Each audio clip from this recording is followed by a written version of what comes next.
nobres amigos, eu sou o Lucas Docas e nesse vídeo aqui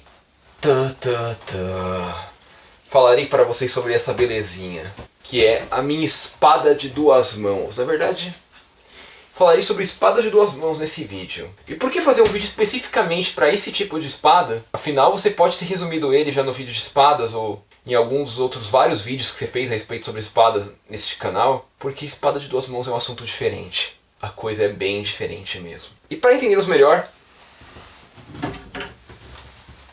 vamos comparar com essa espada de uma mão. Porque daqui dá para ter uma noção da diferença entre uma e outra. Conseguem perceber?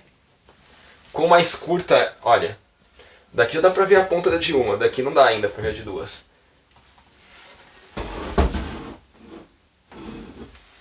Ela tem tipo uns 40 centímetros a mais, 40, 50 centímetros a mais de lâmina. Mas mais do que isso, ela tem uma outra diferença, que é o lado de cá, porque... olha, não dá nem pra colocar direito aqui, mas... olha a empunhadura como é diferente a espada de uma e a de duas. A de duas é enorme a empunhadura, é grande pra caramba, pra poder caber duas mãos. E a de uma é pequenininha, né? É pra caber uma mão mesmo só. Então, visto isso, essa explicação mais técnica já, a diferença entre uma espada de uma mão e de duas, eu ainda pretendo mostrar em outro vídeo a diferença entre a de mão e meia e a de duas. Apesar de que provavelmente de cabo seria mais ou menos a mesma coisa, só que de tamanho de lâmina a coisa ainda permaneceria gritante. Vamos falar especificamente sobre esse tipo de arma. Primeira coisa, ao contrário das espadas convencionais, que, como eu falei em vários vídeos, eram armas muito voltadas especificamente para lutas em ambientes confinados, onde a pessoa precisava de manobrabilidade, de movimento, para poder lidar contra múltiplos oponentes e assim deter alguma vantagem, a espada de duas mãos é uma arma para ambientes abertos. É uma arma para campos de batalha, essa coisa aqui. E nem se imaginar muito por quê, né? Porque, afinal, olha o tamanho do bicho. Ela tem mais de 1,5 m de tamanho. Ficaria praticamente impossível utilizá-la em espaços confinados. Então sim, ela é uma arma para campo aberto, ou para cenários mais abertos. A espada de duas mãos mesmo, não estou falando de mão e meia, tá? Ela é uma espada que é praticamente feita para campo aberto, para campo de batalha. Uma outra característica dela é que por ela ser uma arma de duas mãos, exclusiva de duas mãos, como eu falei, eu vou até virar ela para vocês aqui. Olha esse punho, duas mãos mesmo.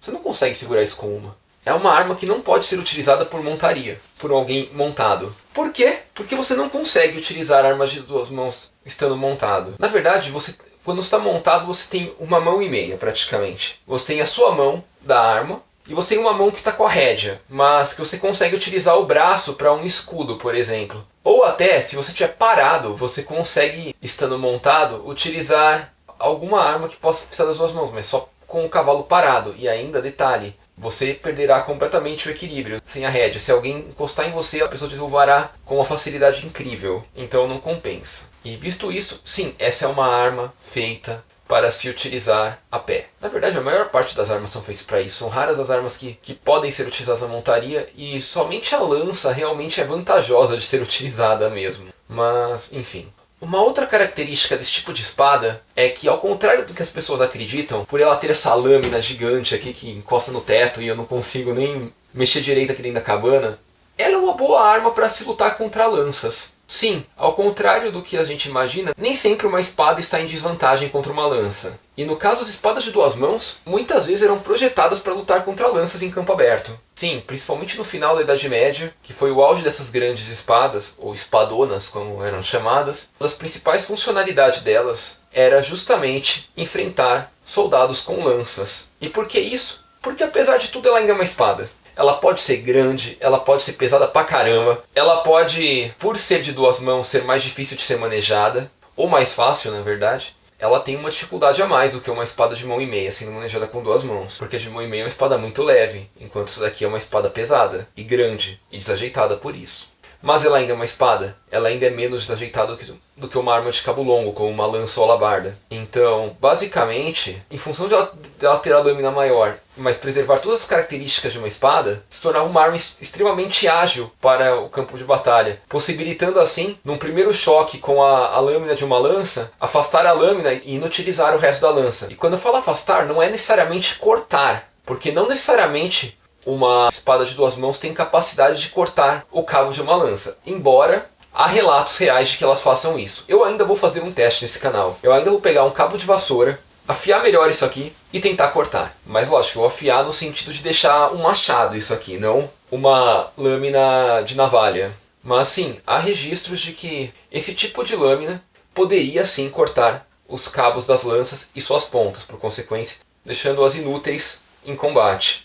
Obviamente, nem precisava fazer tudo isso para poder inutilizar um lanceiro ou uma tropa de lanceiros. Bastava atravessar a linha das pontas, que praticamente uma linha de lanceiro sem a sua linha de pontas, por si só, não é uma coisa muito útil. Então, digamos que esse tipo de espada era o terror dos lanceiros no passado. Além disso, uma espada que nem essa também era um terror para os cavaleiros. Ah, mas o cavaleiro não era cheio de armadura e não desenvolvia uma alta velocidade com o cavalo a ponto de tornar difícil acertar seus pontos vulneráveis enquanto ele estivesse montado? Pois é, isso é verdade. Mas com uma lâmina dessas, uma lâmina grandona que nem essa, era muito fácil cortar as patas do cavalo, caso um cavaleiro viesse em sua direção e te errasse como alvo, ou não conseguisse te machucar direito. Era muito fácil cortar as patas do cavalo.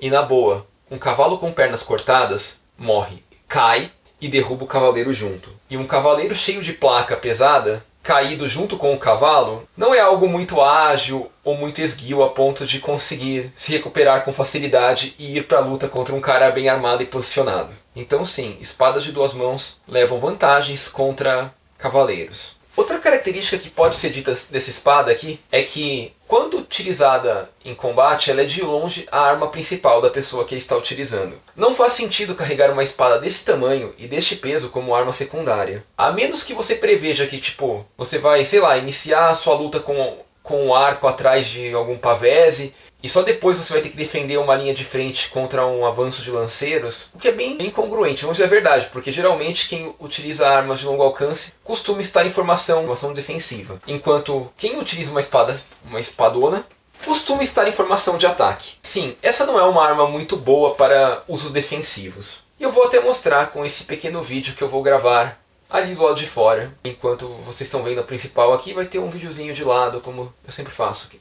Agora, uma arma como essa possui alguma desvantagem, Docas? Afinal, você falou que, sim, ela é uma arma que é o terror das lanças e ao mesmo tempo o terror dos cavaleiros. Sim, ela tem uma desvantagem incrível. Ela é uma arma de duas mãos. E de duas mãos mesmo, 100% do tempo. Você não consegue parar e começar a utilizá-la só com uma mão durante um tempinho por necessidade. Não, você tem que utilizá-la do começo ao fim com as duas. Com uma só, ela se torna ineficiente e desajeitada. E uma outra característica é que, além de ser uma arma de duas mãos, que dá uma desvantagem muito grande a ela, é que sim, ela necessita de armadura. Só faz sentido utilizar uma dessas de armadura. Você tentar utilizar uma dessas sem armadura é meio que uma coisa suicida. Porque embora ela possa ser muito útil contra formações militares em campo aberto, em um duelo de 1 contra 1, uma pessoa com uma espada de uma mão e um escudo vai levar vantagem sobre você, em função do escudo e do fato de trabalhar com mãos independentes, enquanto essa você vai ter que trabalhar sempre com as mãos juntas. Uma pessoa com uma espada de mão e meia utilizando-a com duas mãos também vai levar vantagem sobre você, porque ela pode utilizar com uma mão a espada e deixar outra off-range, para eventualmente puxá-la na parte chata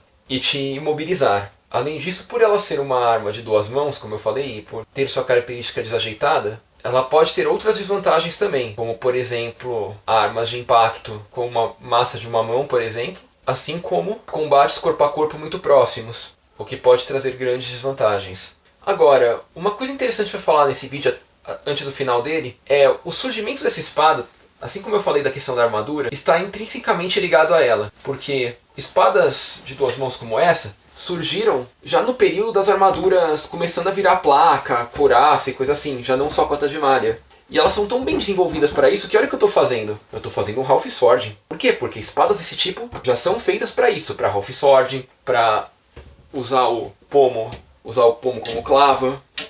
Por sinal, essa é a primeira espada que eu consigo desenvolver com um pomo. Acho até que ficou bem meia boca o pomo que eu fiz, mas é um pomo. Eu consegui fazer um pomo, que é a parte mais difícil, na minha opinião. Mas sim, elas são desenvolvidas para isso. Para Half Swording, para combater com pomo. Para combater a armadura no geral. Ela é pesada, então ela pode... Porém isso tudo sem descartar a ponta. Que olha só como é.